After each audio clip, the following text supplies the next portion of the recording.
Sebab dia hidup, ada hari esok. 1 Korintus pasal 15 ayat yang ketiga dan ayat yang keempat. Sebab yang sangat penting telah kusampaikan kepadamu, yaitu apa yang telah kuterima sendiri. Ialah bahwa Kristus telah mati karena dosa-dosa kita, sesuai dengan kitab suci, bahwa ia telah dikuburkan dan bahwa ia telah dibangkitkan pada hari yang ketiga sesuai dengan kitab suci. Kristus sudah mati untuk dosa-dosa kita, tetapi dia bukan tinggal di dalam kubur untuk disiarai oleh umatnya, bukan. Tetapi dia sudah bangkit dari kematian. Haleluya, supaya kita menjadi orang-orang yang menang dan dibenarkan oleh Tuhan. Saudara, ini sangat penting. Karena dunia mengakui kalau Kristus itu sudah mati. Wafatnya Isa Al-Masih. Betul? Tapi dunia mengakui kalau Kristus bangkit. Saudara mau periksa di tanggalan, tidak ada. Kecuali ya tanggalan Kristen. Tidak ada ditulis hari kebangkitan Yesus Kristus. Tetapi kita percaya, kita tahu, kita yakin bahwa Kristus sudah bangkit dari antara kematian. Haleluya. Ini penting. Sebab itu Kristus sudah bangkit itu dikatakan dia bangkit untuk saudara dan saya. Dia bangkit bukan untuk semua orang, tetapi dia bangkit untuk kita yang percaya kepadanya. Mungkin saudara belum pernah berpikir ya, kenapa Yesus Kristus harus bangkit? Kan cukup dia sudah mati langsung naik surga. Cukup bukan? Tetapi firman Tuhan berkata dia dibangkitkan oleh Allah dalam rupa manusia. Itu ada satu tujuan Allah yang luar biasa. Dan dia 40 hari, dia menampakkan dirinya, dia memperlihatkan dirinya, ini loh, aku benar-benar bangkit, aku ini manusia. Dia makan bersama-sama dengan murid-murid, pegangan tanganku nih, yang berlubang paku. Itu ada tujuannya, saudara. Coba kita lihat, kenapa dia dibangkitkan. Yang pertama, dia mau menunjukkan atau membuktikan bahwa dia adalah Tuhan yang hidup. Kita baca di dalam Kisah Para Rasul pasal 1 ayat yang ketiga. Kepada mereka ia menunjukkan dirinya setelah penderitaannya selesai dan dengan banyak tanda, perhatikan bukan 1, 2, 3 tetapi banyak tanda, di dalam bahasa Inggris dipakai dengan bukti-bukti yang tidak dapat disangkal, infallible proofs. Dengan bukti-bukti yang tidak bisa disangkal. Ia membuktikan bahwa ia hidup. Sebab selama 40 hari ia berulang-ulang menampakkan diri dan berbicara kepada mereka tentang kerajaan Allah. Oh, luar biasa. Yesus Kristus sudah mati. Dunia mengatakan dia sudah mati. Kematiannya memang tidak disangkal. Tetapi bagi kita dia adalah Tuhan yang sudah dibangkitkan. Dia adalah Tuhan yang hidup. Dia adalah Tuhan yang sudah bangkit dari kematian. Dan dia membuktikan ini, bahwa dia adalah Tuhan yang hidup. So itu ini dasar yang pertama. Memang kita sering menyanyi, kita sering berkata, wah Tuhan hidup, Allah kita hidup. Tapi coba kita kembali lagi kepada dasar ini. Sudahkah saudara percaya sungguh-sungguh bahwa Yesus Kristus itu hidup? Apakah kita sungguh-sungguh percaya? Yakin Yesus, dia bukan seorang tokoh agama, tokoh sejarah saja yang dicatat di dalam sejarah dunia bahwa ada orang yang bernama Yesus pernah tinggal di Nazaret, tetapi dia disalib oleh Pilatus lalu habis perkara. Tetapi dia adalah Yesus yang bangkit pada hari yang ketiga. Dia adalah Tuhan yang hidup. Dia adalah Tuhan yang hidup. Haleluya. Saudara percayalah, berbahagialah meskipun kita tidak melihat, tetapi kita percaya bahwa Yesus itu hidup. Banyak orang yang seperti Thomas, kalau aku tidak lihat sendiri, lalu aku mencucukkan tanganku pada luka di telapak tangannya, luka di lambungnya, aku tidak bisa percaya. Puji Tuhan, kita bisa yakin dan percaya. Meskipun kita tidak pernah melihat Yesus, tetapi kita yakin Dia adalah Tuhan yang hidup. Terpujilah nama Tuhan. Petrus berkata, meskipun kamu tidak pernah melihat, tetapi kamu percaya. Nanti satu kali kamu akan dipuji-puji, kamu akan beroleh kemuliaan oleh sebab imanmu. Berbahagialah saudara dan saya yang percaya kepada Yesus yang bangkit dari kematian. Kalau kita lihat di dalam Alkitab, ada perbedaan yang besar pada murid-murid sebelum dan sesudah kebangkitan itu. Sebelum kebangkitan, dikatakan mereka itu dalam suasana hati yang suram. Mereka di dalam ketakutan, mereka khawatir, tidak punya pengharapan, tidak punya masa depan. Melihat masa depan mereka begitu suram. Pernah saudara alami demikian? Kadang-kadang kita, aduh rasanya tidak ada hari esok. Tidak tahu besok mau bagaimana. Kita tidak tahu lagi bagaimana menghadapi hari esok. Kita takut, kita khawatir, kita gentar, gelisah. Tetapi kita lihat saudara, ketika mereka mendengar, ketika mereka menyaksikan Yesus itu bangkit, Dia hidup dari kematian, maka mereka berubah 180 derajat. Tadinya susah, sekarang ada sukacita yang luar biasa, yang meluap-luap. Tadinya tidak punya semangat, sekarang mereka mempunyai satu semangat yang luar biasa. Tadinya hidup dalam ketakutan, sekarang mereka punya satu keberanian. Tadinya mereka tidak punya pengharapan, sekarang mereka menghadapi hari esok dengan satu pengharapan yang luar biasa. Kita baca di dalam Lukas 24 ayat 32 dan 33.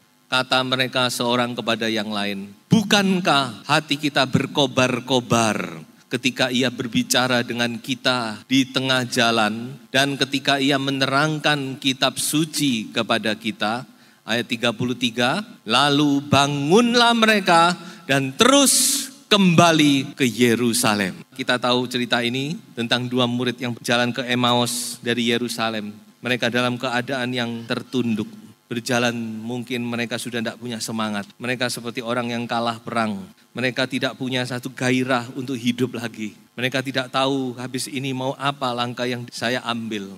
Tetapi Yesus hadir di tengah-tengah mereka. Yesus mulai berbicara. Dan ketika mereka sampai di Emmaus, karena hari sudah malam, mereka mengajak Yesus untuk tinggal. Dan dikatakan ketika Yesus memecah-mecahkan roti, saat itu mata rohani mereka tercelik. Loh, ini kan Yesus.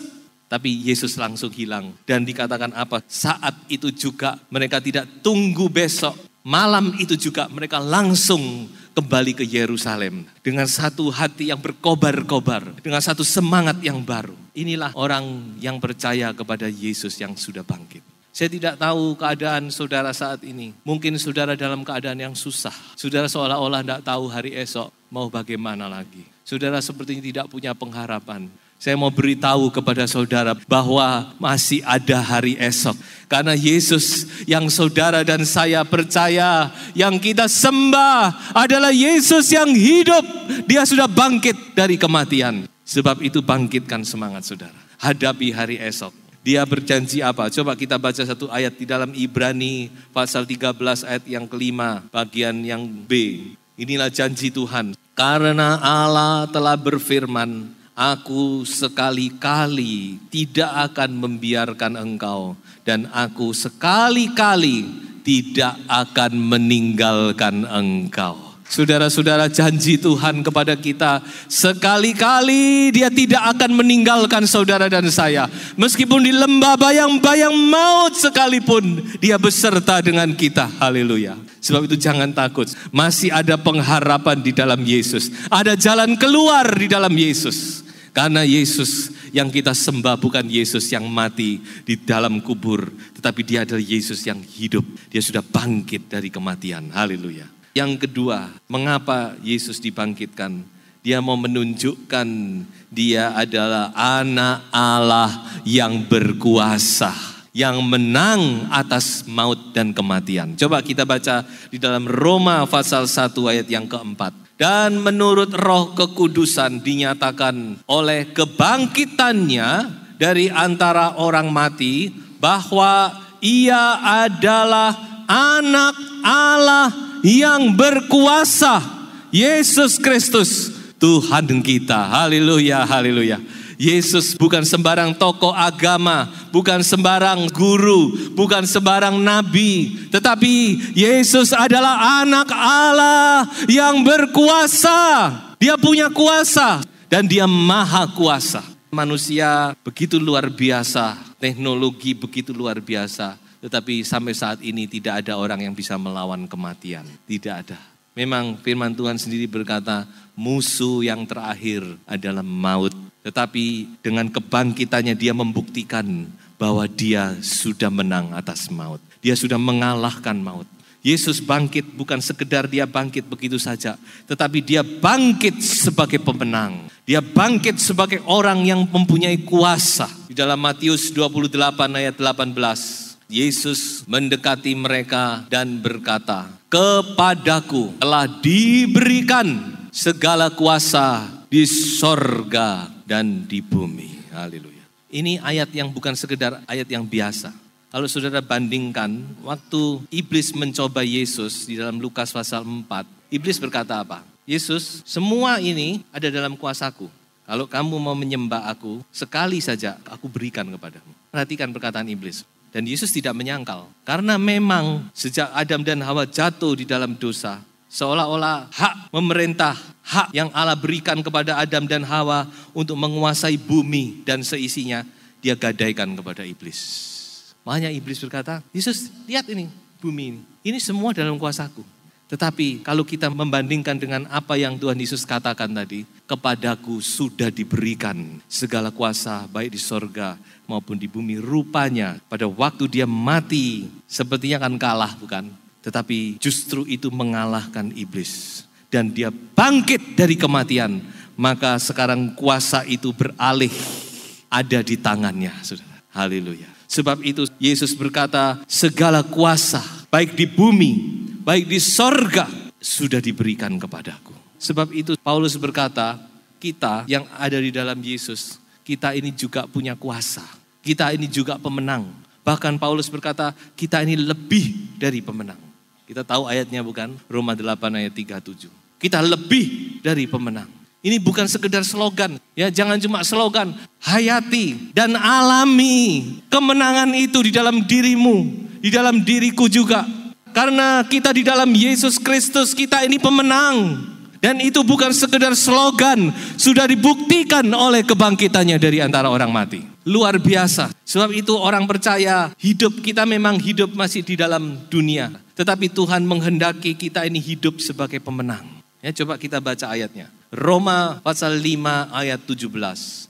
Sebab jika oleh dosa satu orang maut telah berkuasa oleh satu orang itu, ini maksudnya dosa Adam, maka lebih benar lagi, perhatikan, lebih benar lagi mereka yang telah menerima kelimpahan kasih karunia dan anugerah kebenaran akan hidup dan berkuasa oleh karena satu orang itu, yaitu Yesus Kristus.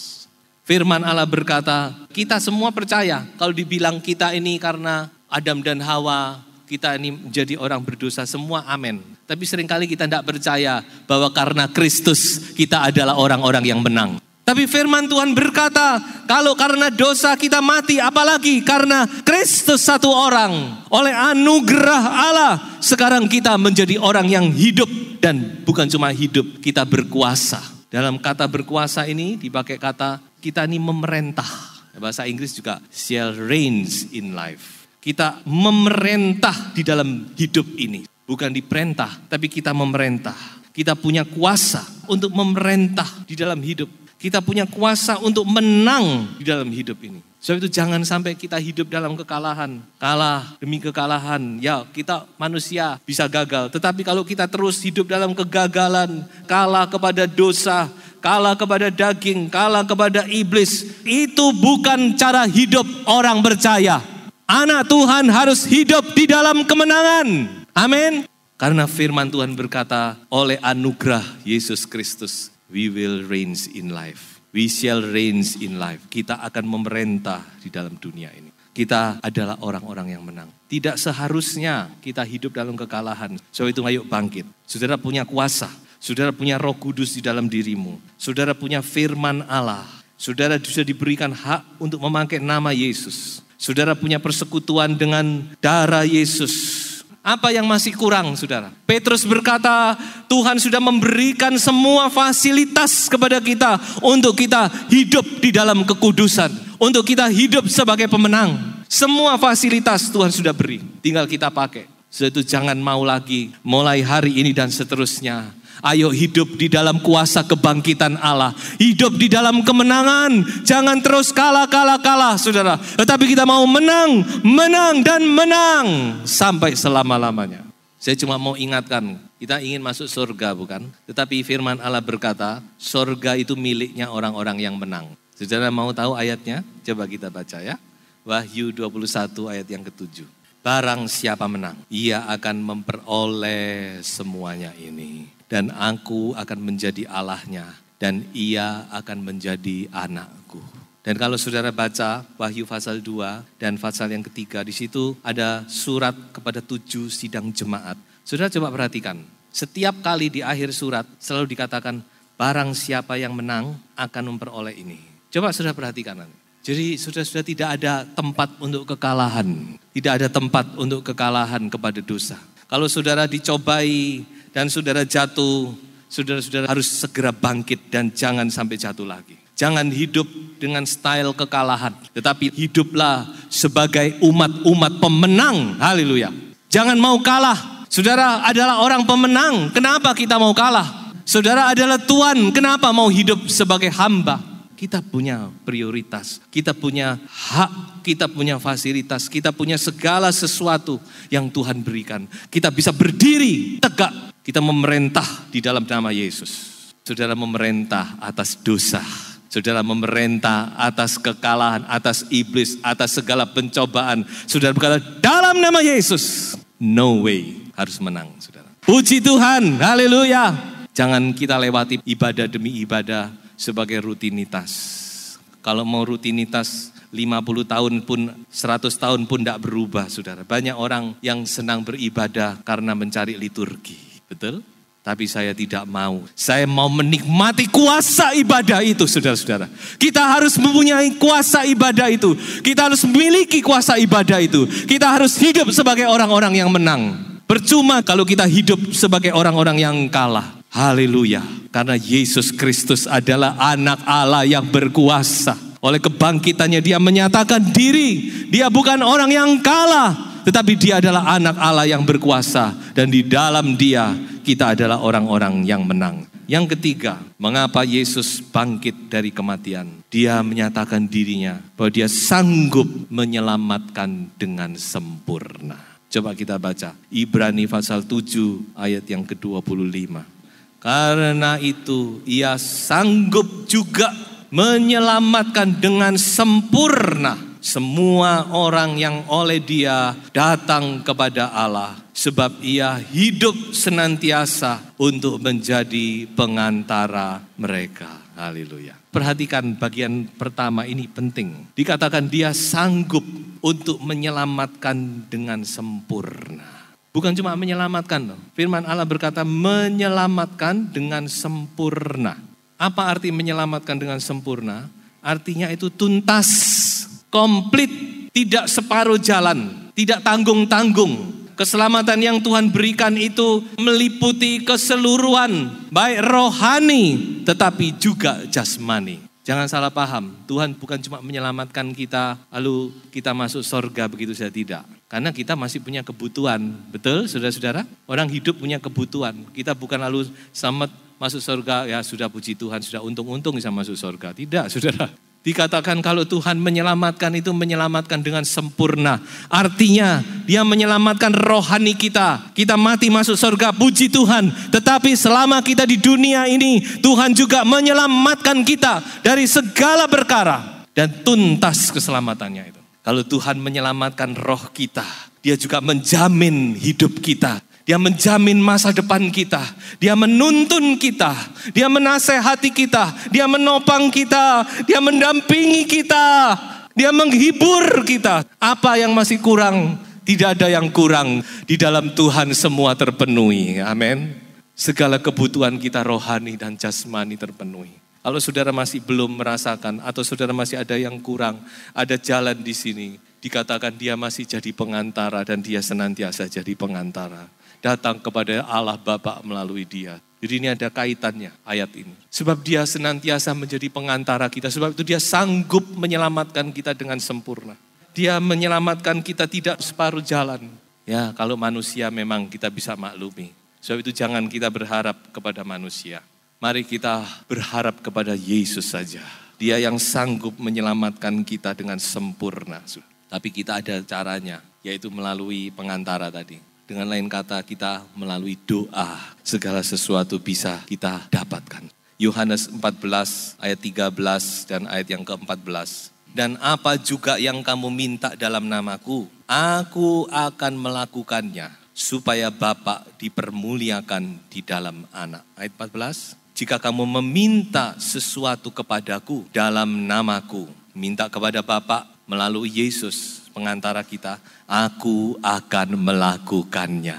Puji Tuhan, luar biasa janji Tuhan. Kamu bisa meminta apa saja di dalam namaku, kata Yesus Kristus. Saudara-saudara, kenapa kita tidak pakai ayat ini, kita tidak pegang ayat ini, saudara? Apa saudara pikir Yesus itu berbohong? Apa dia cuma lip service? Tidak. So itu tidak perlu takut menghadapi segala sesuatu. Yesus, dia adalah Tuhan yang hidup. Yesus adalah Tuhan yang berkuasa. Dan Yesus adalah Tuhan yang mau menyelamatkan kita secara tuntas. Sebab itu kebangkitan Yesus itu mempunyai makna yang besar dalam hidup kita. Saya tutup dengan satu ayat. 1 Korintus pasal 15 ayat 14. Tetapi andai kata Kristus tidak dibangkitkan, maka sia-sialah pemberitaan kami dan sia-sialah juga kepercayaan kamu. Andai kata. Tapi yang benar gimana? Coba kita baca ayat 20. Tetapi yang benar, inilah kebenaran, harus kita pegang teguh. Tetapi yang benar ialah bahwa Kristus telah dibangkitkan dari antara orang mati sebagai yang sulung dari orang-orang yang telah meninggal. Haleluya. Sebab itu karena dia hidup ada hari esok. Siapa di antara saudara yang hari ini merasa hari esokku suram, mendung? Saya mau beritahu kepada kita semua. Sebab Yesus yang kita sembah adalah Yesus yang hidup. Dia adalah anak Allah yang berkuasa. Dia adalah juru selamat kita yang sempurna. Sebab itu hadapi hari esok. Jangan takut. Haleluya. Saudara-saudara, kita tidak berjalan seorang diri. Kita menghadapi segala sesuatu dengan Yesus yang ada di sisi kita. Dia Allah yang hidup. Dia Allah yang maha kuasa. Dia adalah juru selamat kita. Sebab itu hadapi hari esok. Sebab dia hidup. Kita tidak perlu takut akan hari esok. Tuhan Yesus memberkati.